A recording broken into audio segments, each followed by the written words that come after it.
Good afternoon, everyone. On behalf of Pakistan's Ministry of Climate Change and Environmental Coordination, UN Women's Regional Office for Asia and the Pacific, and UN Women Pakistan, it's my pleasure to welcome you to this event, Price for Peace, the importance of gender equality and gender-responsive finance to tackle climate change. Let me now welcome to stage Ms. Jemima Njuki, UN Women's Chief of Economic Empowerment, to deliver the keynote remarks. Jemima, the floor is yours.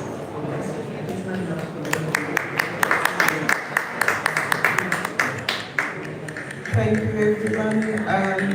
Good morning, distinguished guests, esteemed colleagues and friends. I'm deeply honored to welcome you to this pivotal gathering addressing the intersection of gender, climate change, and human security in Pakistan. As she said, my name is Jemima Njuki. I lead our work at UN Women on Economic Empowerment, and the Pakistani government have been a great collaborator and partner of UN Women. Our focus today, which is aligned with Pakistan's Climate Change Gender Action Plan and the Resilient Recovery, Rehabilitation and Reconstruction Framework, couldn't be more essential and timely. The Climate Change Gender Action Plan is a guiding document for the state of Pakistan to ensure inclusive policy, capacity development, and pilot projects for women by focusing on recognizing gender equality as a core principle and the inclusion of women in local and national level policy program and design. We have, as UN Women, been engaged with the Ministry of Climate Change, and we are aiming to support gender-specific agenda items with a focus on women's leadership and participation and gender mainstreaming in climate action. I think you all know that Pakistan is a rich country that is characterized by very diverse topography, diverse ecosystems, climate zones, rich in natural resources, including fertile agricultural lands, natural gas reserves, mineral deposits. But we know, like any other country, Pakistan is also faced with challenges in balancing competing objectives between economic development and environmental protection. We know in 2022, the floods in Pakistan brought devastating damage to the agriculture sector, to industry, and to the service sector as well. That was estimated at close to 4.8% of GDP. But what we also know is that these floods had a disproportionate impact on women. Close to 640,000 women and girls were at risk of gender-based violence and early child marriages. And like anywhere in the world, Pakistani women are not just facing the brunt of climate change, but they are powerful agents of change as well. Their active participation from local initiatives to national policies is critical for sustainable and effective climate action. The involvement of young women especially is vital for community level resilience and innovation. So empowering young women in climate mitigation and adaptation efforts not only builds resilience, but also promotes more inclusive and a sustainable future. Climate change, as we know, is a threat to our planet. It is challenging human security. It is disproportionately affecting women and marginalized communities. And this intersectionality necessitates a gender-responsive approach in how we address climate adaptation efforts. And this, we know, is a principal and central focus for the 4RF framework. Today, it is important that we translate policy to action, that we ensure there is sustainable funding and multi-stakeholder engagement, which is crucial to implementing initiatives like the CC GAP and the 4RF framework effectively. It is about transforming these frameworks into tangible actions that positively impact lives. I'm especially looking forward to hearing from our panel some of the interesting ideas, effective ideas, practical solutions that they will be talking about today. Excellencies, colleagues, last year during a joint conference between the Secretary General and the Prime Minister of Pakistan, the Secretary General emphasized that Pakistan deserves consideration in loss and damage fund through financial mechanisms. He added that Pakistan, being a middle-income country, has not benefited from debt relief at the level that should be necessary to support the country to recover. And as we convene here, let's focus on actionable commitments. Our policies need to transcend theoretical discussions and the discussions that we will have here in Dubai. We must turn these into real-world solutions. We must turn these into solutions that impact the lives of women and girls. We must apply a gender lens as we do this. Leveraging the knowledge and expertise of women is particularly important, including those women from marginalized communities who on a daily basis are facing the impact of climate change. But we must also tap into the knowledge that they have as the frontline workers who are dealing and who are implementing adaptation efforts on a daily basis. So moving forward, we must ensure that our actions and policies effectively address the unique challenges that are posed by climate change with a strong focus on gender equality. This is not only our responsibility, but also the legacy that we must leave for future generations. This world where gender equality, environmental sustainability, and human security are not just ideals, but realities. Thank you everyone for being part of this discussion. I know and I believe that collaboratively we have the power to transform strategies into meaningful initiatives. We have the power to change the lives of women and girls. We have the power to make Pakistan a country where women and girls can enjoy meaningful lives. Thank you.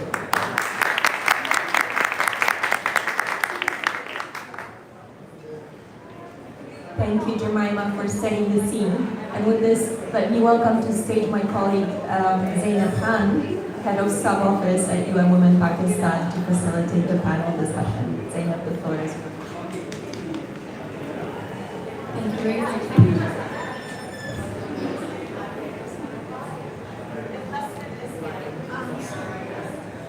So, before we start, I think we're going to insight into how gender and climate-related and economic component forward. Before I begin, I will ask the panelists to introduce themselves briefly, and then the question I was actually thinking who to ask first. So then there was a wheel that I clicked, and then that was then who confirmed first when we asked first. So starting from my right side. Hi, my name is Haris, and I work for Mobility Bank, one of the largest digital bank of Pakistan, as Chief Operating Officer. Good morning, my name is Aisha Khan. I work for the Marginal Vessel Protection Organization, and I also have the Civil Society Coalition for Climate Change. Assalamualaikum, good morning. My name is Ufa Kapapoglia. I come from the southern part of the Philippines called the Bangsang region. I'm a retired academic of the social development activist working on issues of transitional justice, climate change, and intersections with conflict and gender. I'm Amira Adil. I'm the head of sustainability at UNAS, the National University of Science and Technology. I have my own organization called climateaid.org, and I'm also working with World Bank. Hi everyone, I'm Kathleen Moussa from Morocco, and I'm a researcher and also a social entrepreneur, the founder of Earthbound Army, and here I'm representing the Equalityand community for Asia. Hello everyone, I'm Cynthia Pushkash. I'm a kinetic specialist on migration, environment, climate change and risk reduction at the International Organization for Migration. And I was also the human mobility representative on the technical support unit to the transitional committee that we heard the great news. Thank you so much. Let me hand it back. Thank you very much. So I start from that shows that you actually was the first one to confirm. And I was looking at your experience, and especially at the grassroots level, and considering that initiatives that you have taken, We Can and the Earthbound Harmony, showcasing that. Can you just tell me that how do you see that along with the economic stability of the female was related to the gender and climate impact when you correlated with the work you are doing? First of all, thank you for the invitation and for highlighting this very important topic here in the top. So I think nowadays, can you hear me? Okay, good. So nowadays, as the world is rocked with wars and climate disasters, the talk about peace is a necessity. And when we try to relate it to the climate and gender empowerment, especially on the economic side, we can achieve more long-lasting peace. So this is like the gist of the story.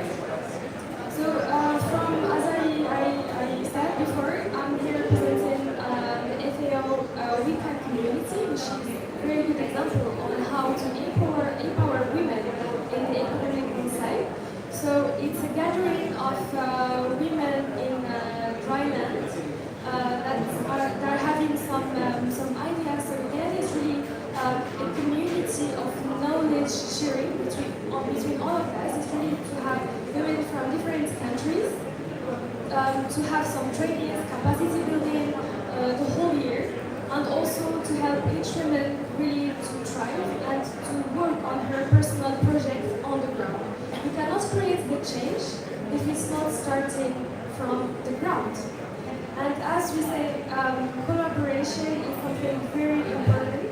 So I do believe if between us as women and also men, because here we need to talk about equity more than equality, all together, like if you water me, I water you, we grow together.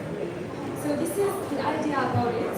And so thanks to the supporting project and community I've been involved in, so I started the project of the Earthbound Harmony, which is also a training and capacity building for women in the villages of Morocco to be independent and to create their own businesses using some naturally-based solutions.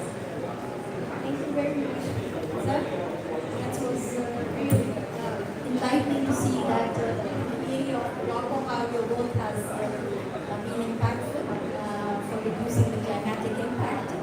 Now I'll come to Mr. Haris Chaudhry, because it's very much related that after the examples comes appropriated to you, that Harisa, you are leading one of you can say a well-known private company and a bank, microfinancing bank. And how does climate change, do you see that disappropriately affect gender dynamics? And I know that what some of the things that your organization have been doing, but if you can highlight that how is your organization working to ensure that climate action initiatives are gender inclusive? Thank you.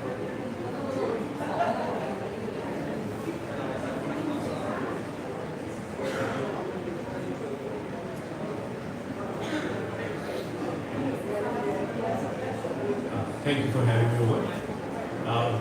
As we all know that Pakistan has faced really bad climate change effect, not only this year, even in the last year and also 10 years ago. Approximately over $30 billion has been lost, which we see that's going to be impact Pakistan's economy.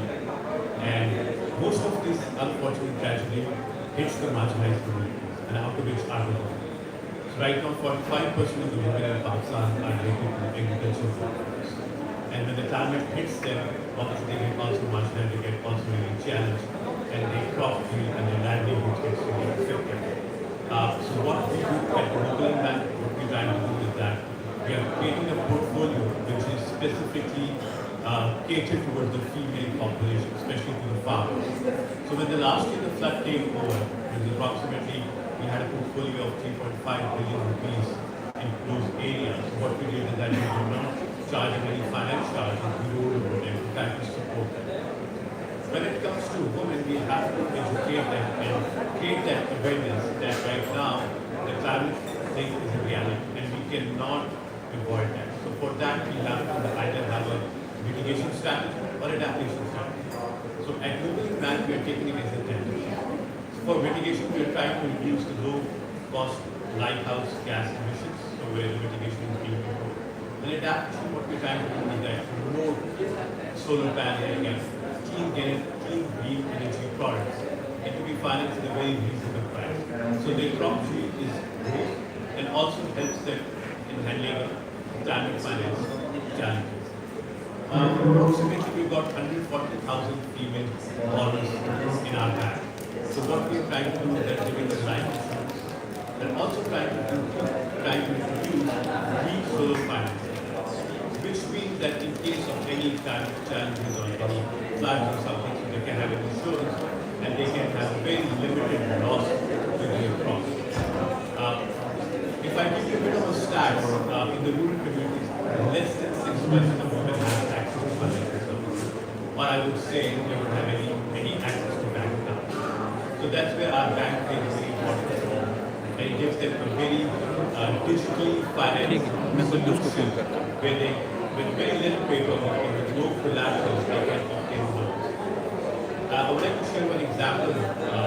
So one female borrower working in a very rural area of Pakistan, Muzaffargarh, in a small town called She's got a widow and she's got a land of 3 acres.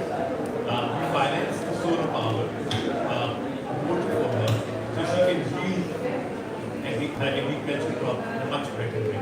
And once we saw that it's been given to her, she has been able to increase her livelihood by increasing the yield for that land, and it has also helped in the community where a lot of people have taken inspiration from that and also improved the yield of their farming. That's not where we should stop.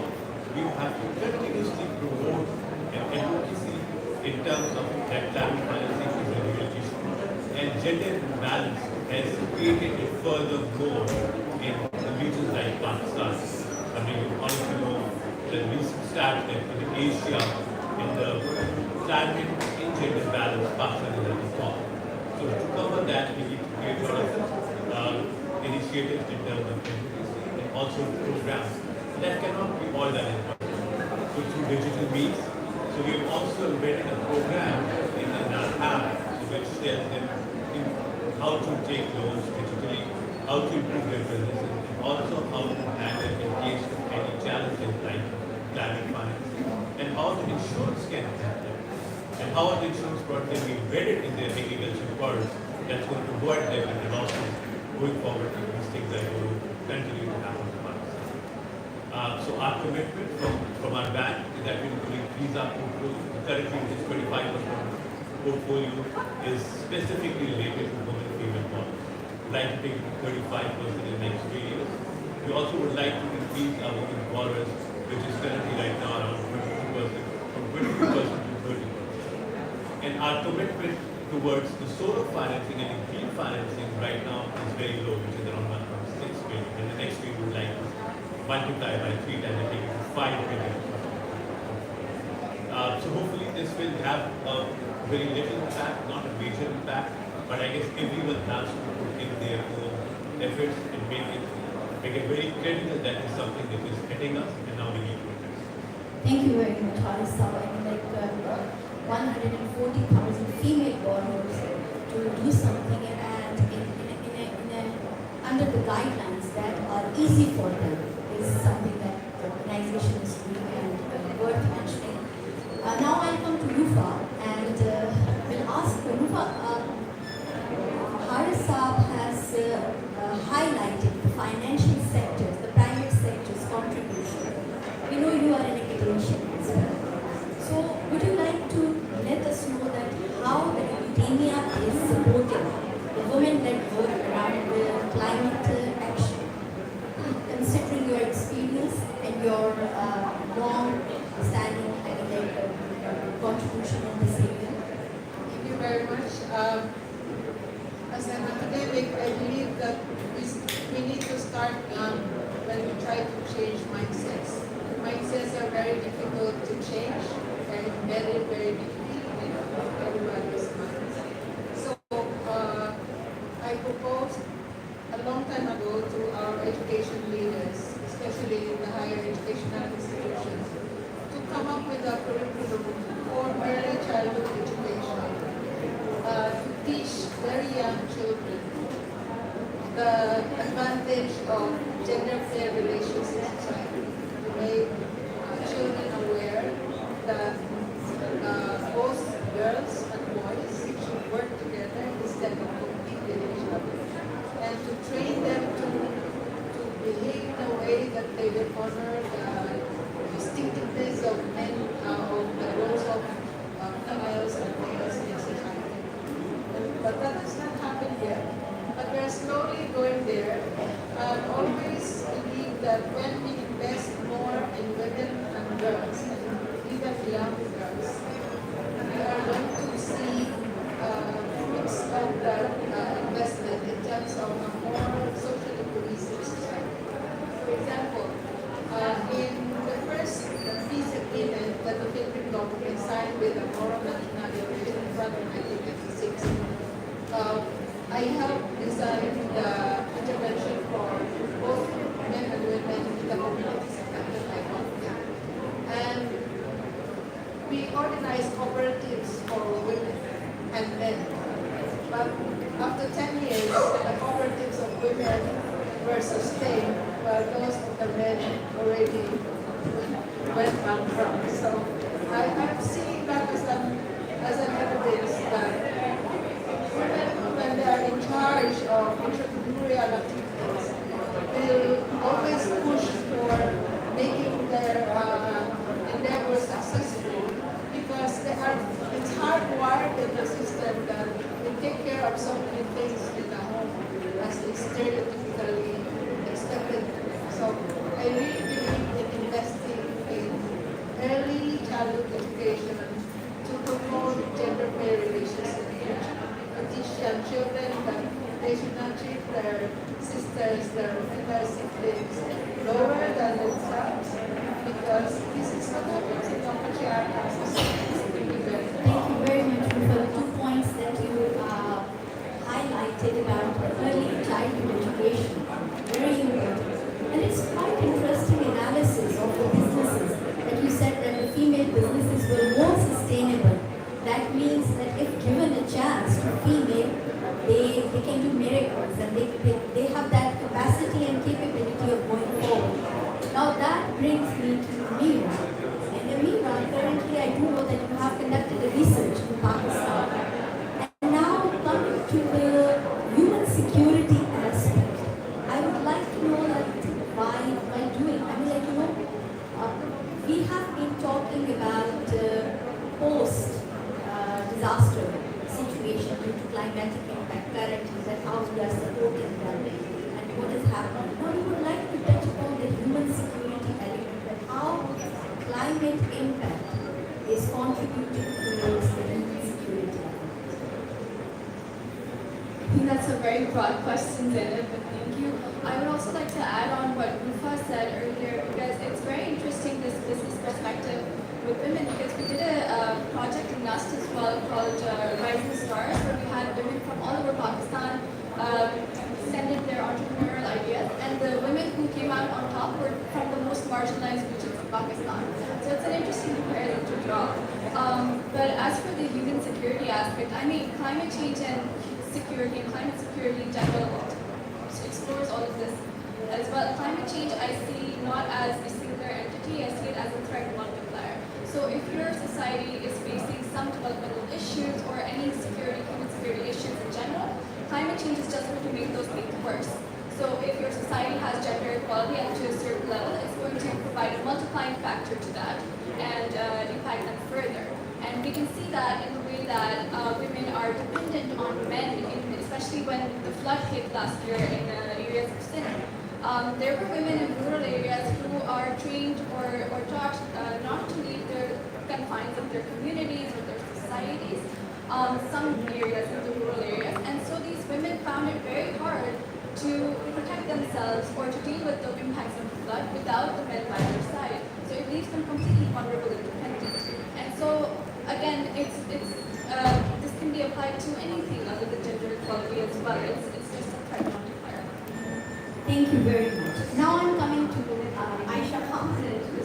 And Aisha, you're head of the Mountain and Glacier Protection Organization, and you also lead a civil society coalition for climate change. And I've seen you that you always advocate for a holistic approach.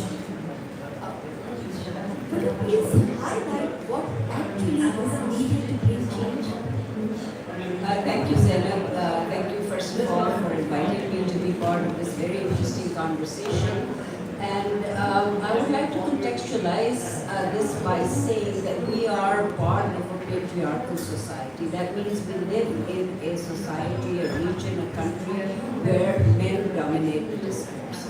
And that doesn't give space to women to come forward and act as equal agents in decision-making, in change, in partners in development, and focusing more on the mountain regions, and I'll come back to that in a minute. But let me also add on to what Rufa and my colleague from NASC said about transformation, about the process, and how we need a mindset change.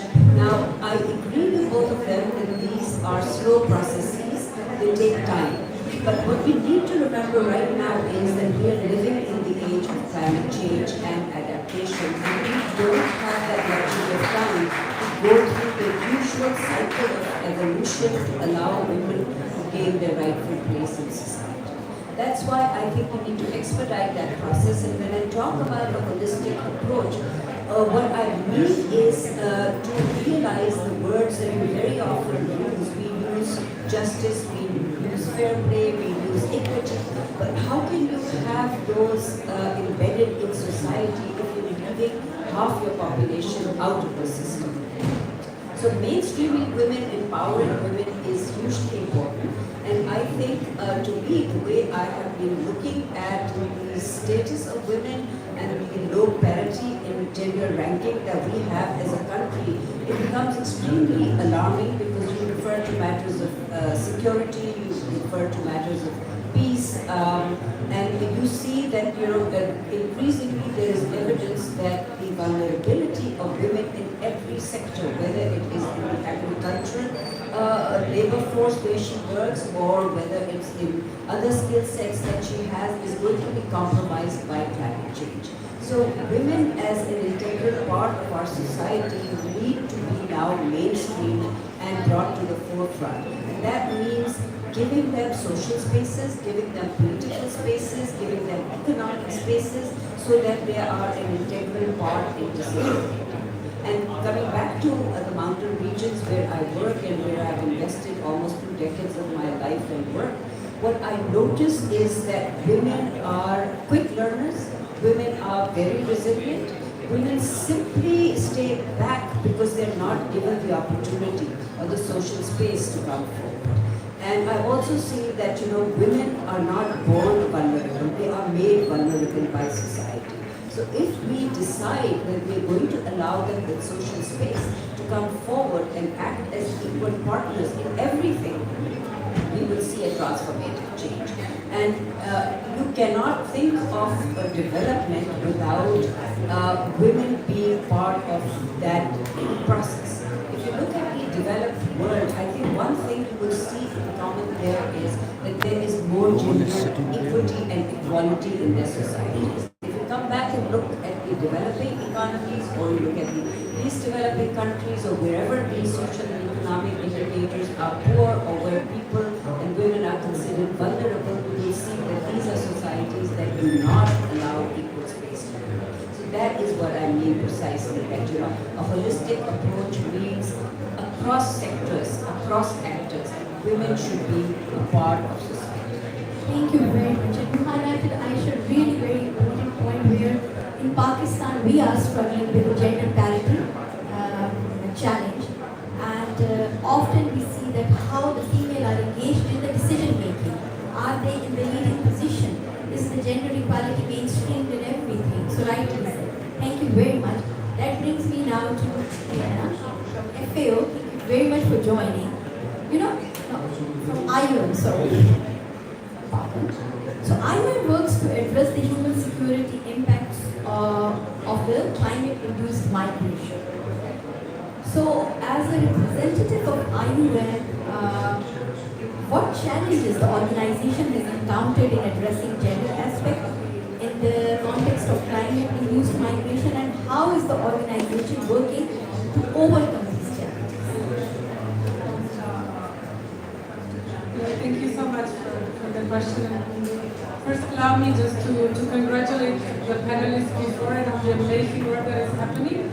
As a woman, and perhaps a young woman, it gives me a lot of hope for where we are going. If all your organizations keep doing this, we're going to be in a good place in the future. I think this talk could not have happened at a better time than during the 16 days of activism against gender-based violence as well. So what a great moment to have this conversation. From IOM, I think we see exactly the same challenges that have been expressed by our panelists today and by our opening remarks and the moderator. There's so much disproportionate effects that girls and women are seeing, are feeling, whether they are in the host community or whether they're on their migration journey, or whether they are left behind by male migrants that go abroad and maybe have to become the head of households without the access, without the information, without the right to property, to decision making, to policy making. So we see exactly the same challenges at the international level as well. We have 3 points that from IOM we believe are very, very important. And I think it's very much aligned with everything that we've heard from the other organizations here today. And first of all, it's clear now that we have to put women in leadership positions. And I'm saying this while our Director General was here for the high-level days, and she's a woman, a UN principal, and she's the youngest UN principal.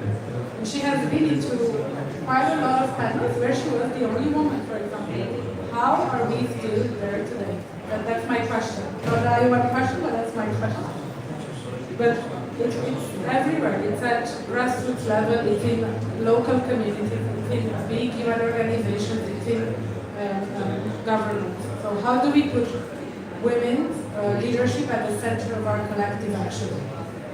We need to make sure that women and girls are recognized as rights holders in their communities, that they have the right to property, they have the right to decision making, that they are involved, not just consulted, but actual participants in those processes. And we also need a climate change adaptation agenda and a disaster risk reduction agenda to acknowledge women and girls as actors of change. What happens when a disaster hits? Who's going to make sure that everybody is evacuated? Who's going to make sure that the family knows the evacuation route, for example? And then the second point, it's going back to data and research, and again, congratulations on all the amazing research work being done on this. This is very important. We need to make sure that the data, the information we collect is disseminated. We need to know the needs of women and girls on the move. In IOM, we have something called the displacement tracking matrix, where we track people on the move in the context of disasters, and we're trying to do better in our systems as well. How are we making sure that the needs of women and girls are accounted to by data? We need to ensure that there are comprehensive analyses for it, from the perspective of gender and gender equity and gender equality as well. but also on other criteria like disability and ethnicity. And we also need to make sure that the early warning systems that we have in our countries, in our communities, are very much cognizant of the needs, specific needs of women and girls. It doesn't mean they're vulnerable, it just means that they have specific needs. And they need to be, again, acknowledged as early responders. Most likely, they will be the first one to alert their family, their community, their neighbors, the schools. And finally, because we're talking here today about finance, there is a key element to ensure that financial resources are secured into the hands of women and women-led organizations. There needs to be financial decision-making into the hands of women. We need to make sure that the green sector and green occupations are also cognizant of women and women's role, that women can access the green sector, that we can anticipate the needs in terms of skills in the labor market, and that women have access to these skills as well. And it's the same in the renewable energy sector, in the just transition that we hear a lot about here at COP these days. And then finally, we have to, because again, migration side, we have to think about the diaspora. And I'm sure we have amazing stories, migration stories here. The diaspora, women diaspora abroad, who have a key role to play in investing their remittances into climate action, into disaster risk reduction, into gender equality and equity.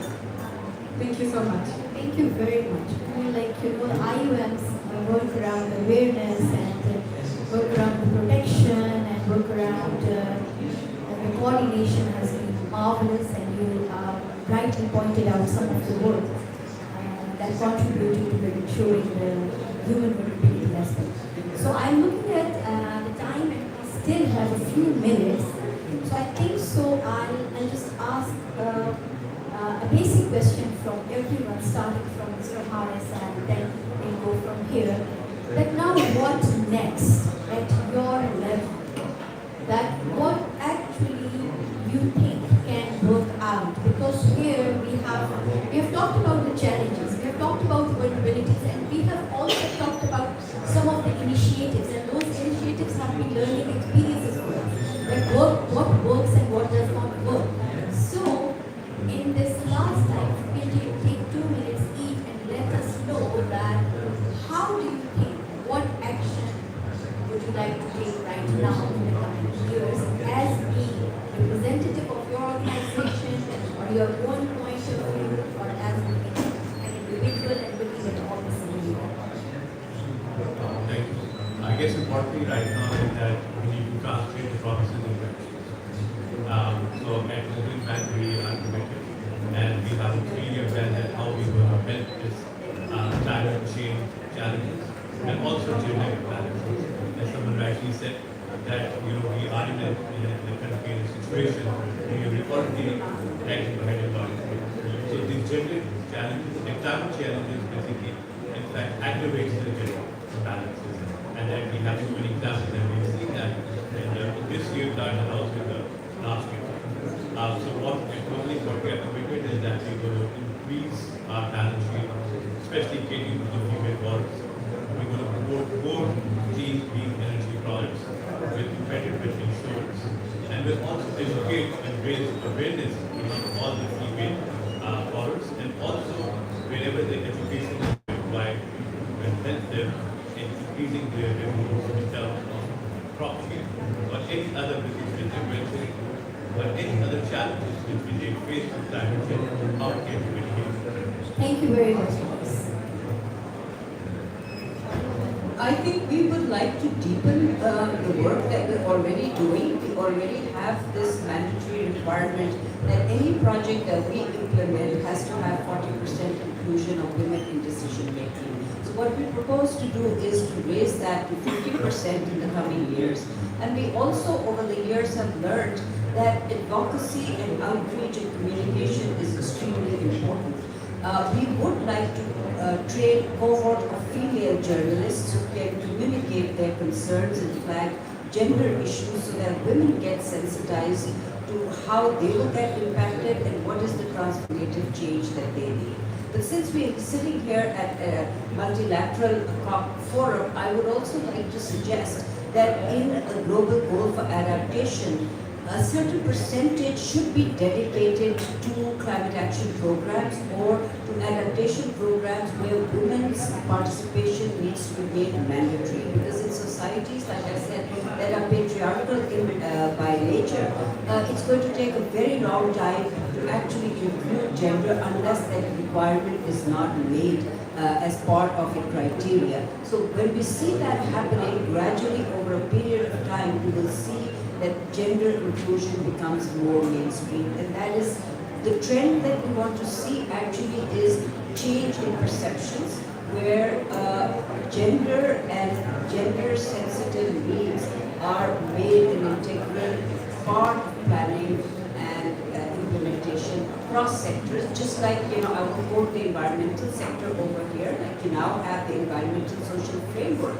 that takes a rights-based rule-based approach to everything, which provides, again, I will use the word holistic, that you're supposed to take the entirety of everything to see that every part, every actor, every sector is protected and you're not violating anyone's rights. So I think we would like to see those sort of conditions also for all the adaptation projects that come, and that will mean that transforming gender is part of an adaptation requirement that we need to follow now in a very fast changing world. Thank you very much, Aisha.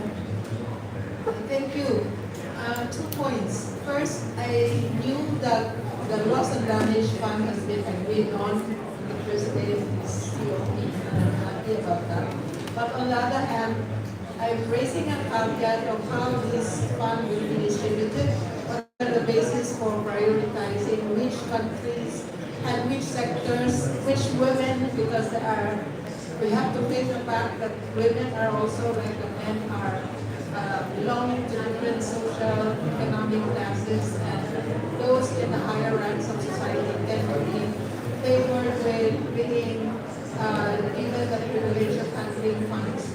So I want to be ensured of more stringent, transparent, accountable ways of selecting the beneficiaries of this loss and damage fund. Because I'm afraid, as what happened in the Philippines in the past and even in the present, most funds are funded by male leaders, and it further increases the inequality between men and women in our society, highlighting the primacy of male-centered decision-making process. The second one is about capacitating women to become early and first responders, so put more money in upskilling the women who are already doing that as a way of their actual reaction to specificities of climate change. They are the ones who try to mitigate the effects of climate change in their own communities.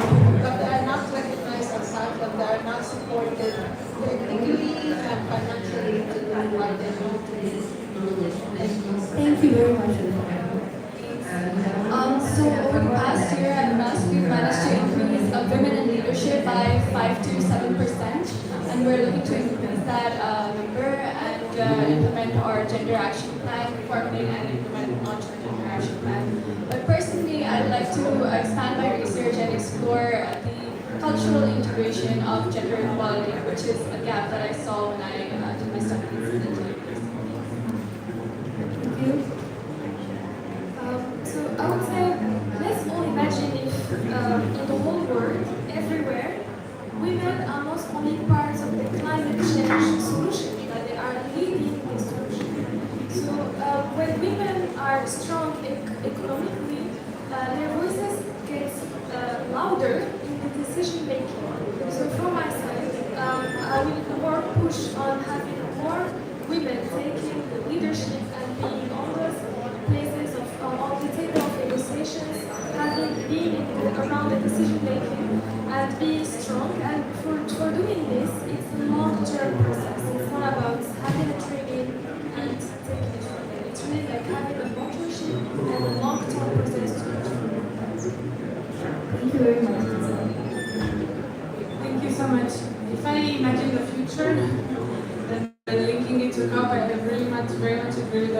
Damage Fund proposal, we have to make sure that it arrives, that this finance arrives into the right hands. And it's fantastic already that this fund will arrive at a moment where it doesn't only consider countries and organizations as beneficiaries, but also communities. Let's make sure that part of those communities, women are there. It's something crucial. We've never seen a climate fund be so disaggregated to the community level. So already that's a win, but we have to continue the work. And linked to that, we've also heard a draft decision, but almost 100% sure that the Santiago Network for Loss and Damage is now finally has a host. This network is supposed to give technical capacities to governments to do loss and damage programming, including to apply for the loss and damage fund. So we have to go even a step before we give the fund. Let's make sure that countries, communities have the technical capacity needed to be able to empower women, to make sure that women are receivers of this fund. So that's what I would like. If we do have this host of the Santiago Network on loss and damage, if we are going to make the fund operational, let's make sure that at every step, not only at the end, but also the technical capacity, the access to information, and then the finance. Thank you. Thank you very much. And I think so we summed up the things with very some concrete points of as a futuristic approach. And if I can summarize them, we talked about the access to gender-sensitive financing, and then we had that gender-sensitive needs made an integral part of the planning. And then Rufa very rightly pointed about the loss and damage fund and its utilization with gender lens. And then ensuring women leadership in climate change, supporting women in economic sector and decision maker, and the community level engagement. Well done, all of you. That was so. If these things are taken for the futuristic approach around the climate change, we'll be able to move in a better pace than we are doing right now. If any audience would like to ask any question from any particular panelist? Yes.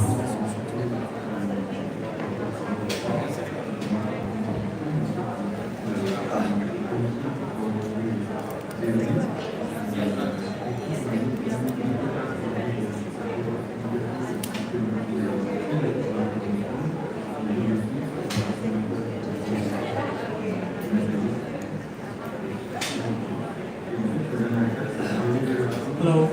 Thank you very much. I'm glad to hear about all the projects and the words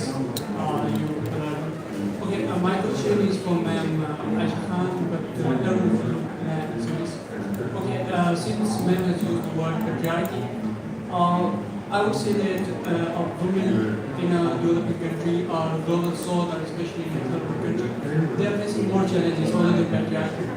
So, how we could bring the attention of the women towards climate change, which I think that this is one of the creations of the document, that they are working and they are thinking about climate change holistically, and one of the things that can affect the world, the whole world, more deeply, and specifically, and one can say that it's affecting the whole world, and women can work on it.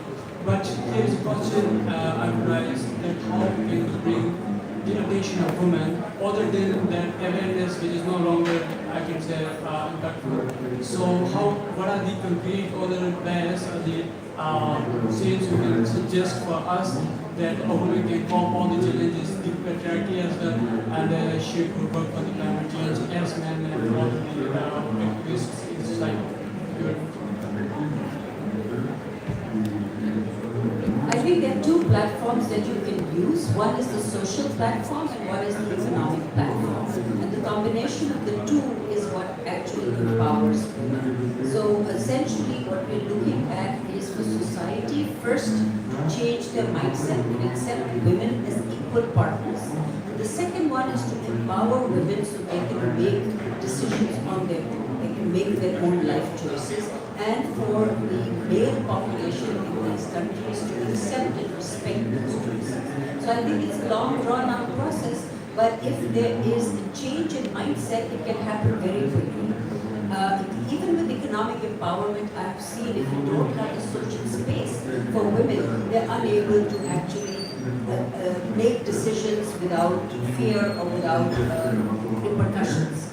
So that is the freedom that we need to create in society, that women can make their life choices. Thank you very much. Any more questions? Yes. Please come.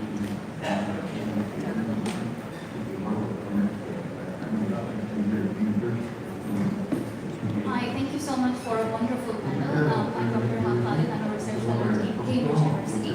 I just wanted to ask, when we're looking at the Global South, we often tend to focus on the rural areas and rural women, which I completely understand because obviously there's such a need to do that. But what about the urban centers? Because, number one, a lot of the mega cities are now going to be in the Global South, and women are going to form the majority of urban citizens.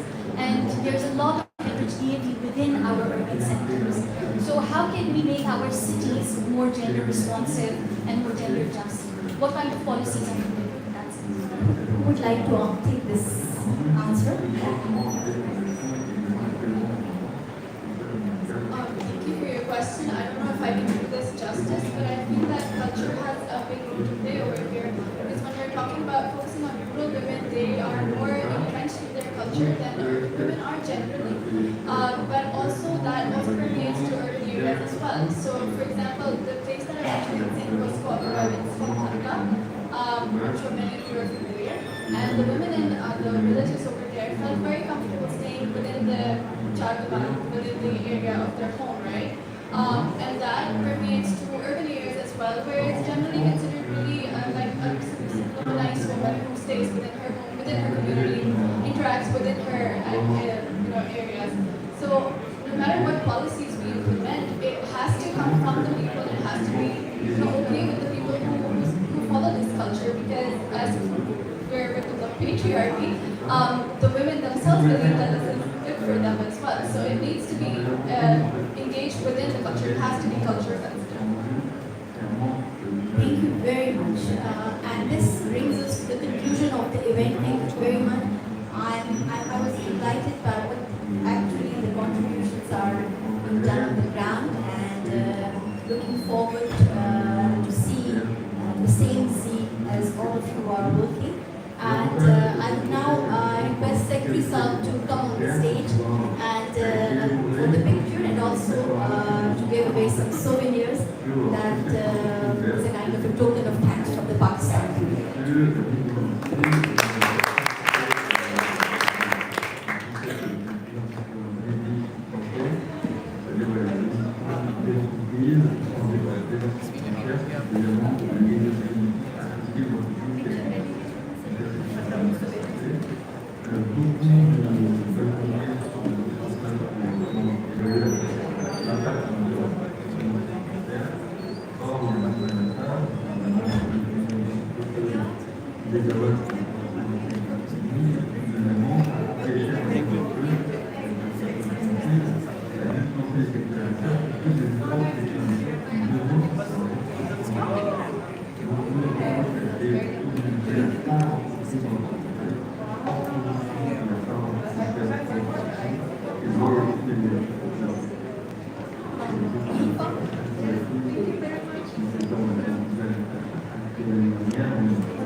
Sorry.